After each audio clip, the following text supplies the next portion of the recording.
accused on a cash bail of Kenya shillings 5 million or a bond of Kenya shillings 10 million, one surety like amount. Number 2, each accused is hereby ordered to deposit his travel documents with the court.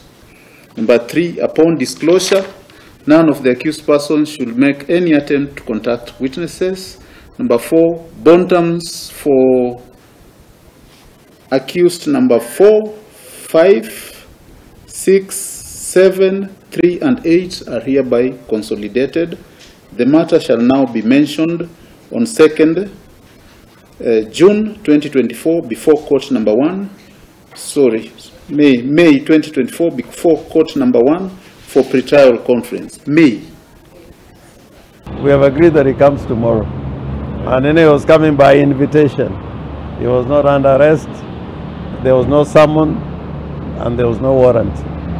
So we have reached an understanding that he comes tomorrow. We have agreed with the Anti-Corruption Commission to present Governor Wairia tomorrow at 8 a.m. in the morning to start the process. I think they have made the position clear that that process is going to end up in court.